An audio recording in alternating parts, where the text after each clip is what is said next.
Hello and welcome to some more Star Citizen. We've got some Alpha 4.1 and 4.1.1 updates for you today, but also I want to talk about some of the rumours of a ship that is very likely going to turn up during Fleet Week, and this is a spoiler warning video. It looks like it's the Anvil Paladin gunship.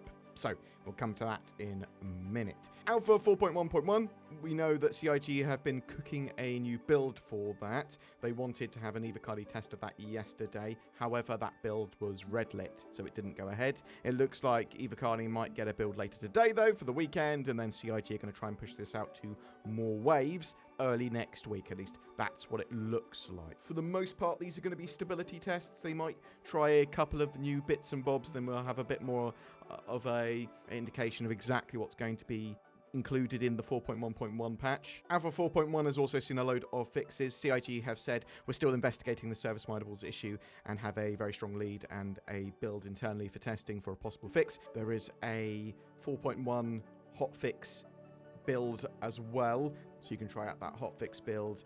Basically, they're trying to fix MFD client crashes when entering ships for some players and players not being able to carry from inventory into the hands unless the item's dropped first. In fact, there was a message of the day from CIG. 4.1.0 hotfix channel is now open and updated with, they say, 4 client crashes and a fix, or potential fix for players not being able to hold anything through carry. So looking at the hotfix build at the moment, the one that they've got has 7 client crash fixes, including 1 for MFD crashes while entering pilot seats, in addition to possible fixes for that carry issue, along with an issue with cargo getting stuck. Once those are sort of confirmed and working, and that's a relatively stable build, that'll get sort of brought into the 4.1 build if it hasn't been already. But the main thing I want to talk about in this video are the leaks and the rumours for the Anvil Paladin gunship for Fleet Week. So this ship was first announced as a concept sale during the Intergalactic Aerospace Expo at the end of November 2024, and we know that basically CIG, when they're building ships now, they try and work on them from concept to white box all the way through to completion if possible, sort of like straight away. And at the end of November last year, the ship was already in its white box production phase at that time. So it looks like it's very likely to turn up during Fleet Week because we've got lots of rumors circulating about it. There's apparently it was in a data mine as well, but please bear in mind that this is by no means a confirmation, but it's a combat ship, perfect for Fleet Week, requires no extra features, and lines up with what we were expecting. The Anvil Paladin represents a formidable barrage gunship engineered by Anvil Aerospace. Its primary purpose is to serve at the forefront of humanity's defense, equipping itself with advanced weaponry to safeguard the United Empire of Earth from both external and internal threats. Upholding a long-standing tradition, the Paladin exhibits no mercy, systematically neutralizing dangers with an unyielding barrage of laser fire, featuring an enhanced arsenal of weapons, including an increased number of guns and missiles. The Paladin delivers the powerful performance anticipated from a next-generation gunship, fully prepared for the evolving landscape of warfare. So yeah, this is a true gunship, no SCU capacity. It's suitable for up to 4 crew. Can kind of run it with 1 or 2 though. There are gun racks and personal storage for the crew, but no dedicated storage area. The primary turret features 4 size 5 bearing lasers. This quickly disables shields and targets those tough vessels. Bam, bam, bam, bam, bam. It is track mounted for better range and visibility, serving offensive and defensive roles, so it can move from the sort of top to the bottom of the ship like the Scorpius's turret can. To protect the Paladin's flanks, 2 dual remote turrets with size 4 weapons cover blind spots and provide a wide firing arc. Each turret can be manned by a crew member, allowing the pilot to focus on navigation.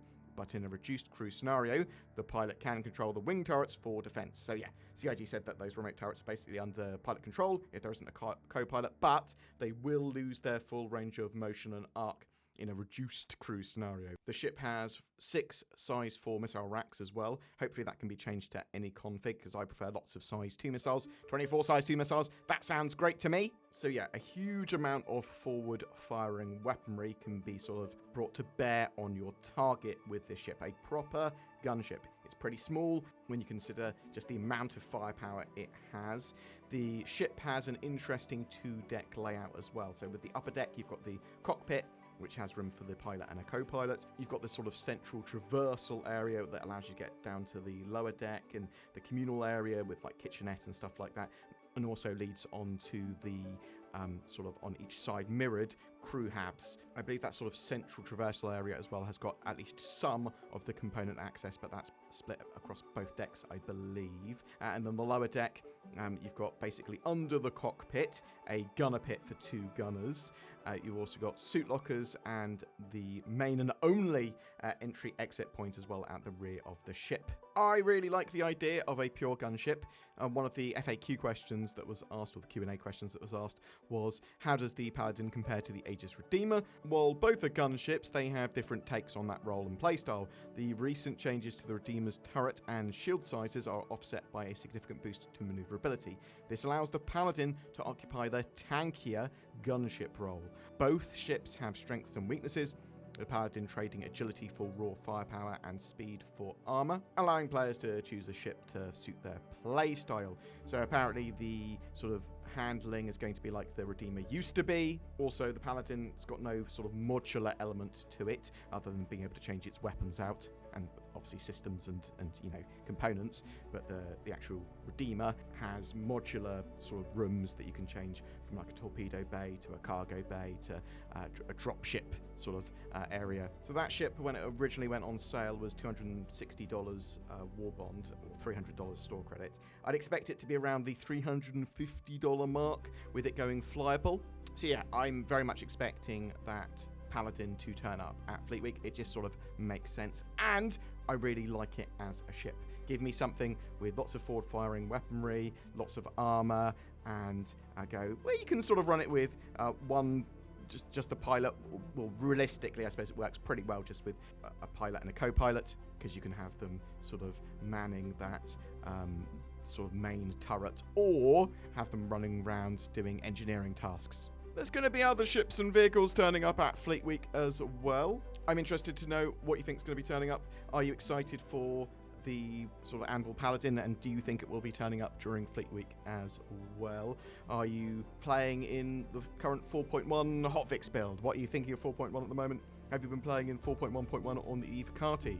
Is there a particular ship that you hope is going to turn up at Fleet Week, or something you're wanting to buy at Fleet Week? Tell me in the comments below. A good reason to comment down below as well is because every month we have a ship giveaway. For the month of April, we are giving away 3 different ships, well, 3 of the same ship, I suppose, to 3 different winners. It's a Drake Golem with lifetime insurance and game package. One of them was given to us by CIG. Thank you very much for that. Just comment on any of my videos made during April to be in for a chance of winning one of those 3 prizes. Something that feels like a prize, NordVPN as well. Or click the links down below, or go to nordvpn.com/BoredGamer. Get yourself some VPN-y goodness. Why wouldn't you do that? Oh, it gives you better accessibility, privacy, and security on the interwebs. And there's other things down below as well. There's THRUSTMASTER links. Or get himself a THRUSTMASTER joystick.